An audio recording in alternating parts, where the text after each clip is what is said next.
5 আগস্টের পর কার্যত অদৃশ্য ছিল আওয়ামী লীগ, কিন্তু বুধবার গোপালগঞ্জে যা ঘটেছে তা যেন রীতিমতো এক রণক্ষেত্রের চিত্র। সকাল থেকে পরিস্থিতি ইঙ্গিত দিচ্ছিল নিষিদ্ধ ঘোষিত আওয়ামী লীগ এবং তাদের অঙ্গ সংগঠনের নেতাকর্মীরা সর্বশক্তি দিয়ে মাঠে নামছে। সময়ের সঙ্গে সঙ্গে তাদের তৎপরতা রূপ নেয় সহিংসতায়। জুলাই আন্দোলনের সেই ভয়াবহ রূপ যেন আবার ফিরে এসেছে, এমনটাই বলছেন প্রত্যক্ষদর্শীরা। এনসিপির পূর্ব ঘোষিত সমাবেশকে ঘিরে শুরু হয় একযোগে হামলা। পুলিশের গাড়ি, এমনকি স্থানীয় ইউএনওর গাড়িও ভাঙচুর করা হয়। গাড়িগুলোতে আগুন ধরিয়ে দেওয়া হয়। সেনাবাহিনীর একটি গাড়ির সহায়তায় কোনো মতে গোপালগঞ্জ ত্যাগ করেন এনসিপি নেতা হাসনাত ও সার্জিস।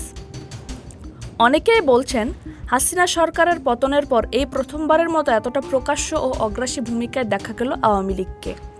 রাজনৈতিক বিশ্লেষকদের মতে নিষ্ক্রিয় থাকা আওয়ামী লীগকে এইভাবে মাথা তুলতে দেওয়াটা ছিল কৌশলগত ভুল। একই সঙ্গে প্রশ্ন উঠেছে, এই মুহূর্তে গোপালগঞ্জে এনসিপির সমাবেশ আয়োজন কতটা যুক্তিসঙ্গত ছিল। বিশেষজ্ঞদের মতে 5 আগস্টের পর আওয়ামী লীগের চ্যাপ্টার কার্যত শেষ বলেই মনে হচ্ছিল। তাহলে নতুন করে তাদের মাঠে ফেরার সুযোগ তৈরির প্রয়োজন ছিল কি? গোপালগঞ্জের এই ঘটনায় উদ্বেগ বাড়ছে আরও একটি কারণে, নিরাপত্তার ঘাটতি। সমাবেশে পূর্ব ঘোষণা থাকা সত্ত্বেও এনসিপির সভাস্থলে হামলা প্রশাসনের ব্যর্থতা ও নিরাপত্তার দুর্বলতার বিষয়টি সামনে নিয়ে এসেছে।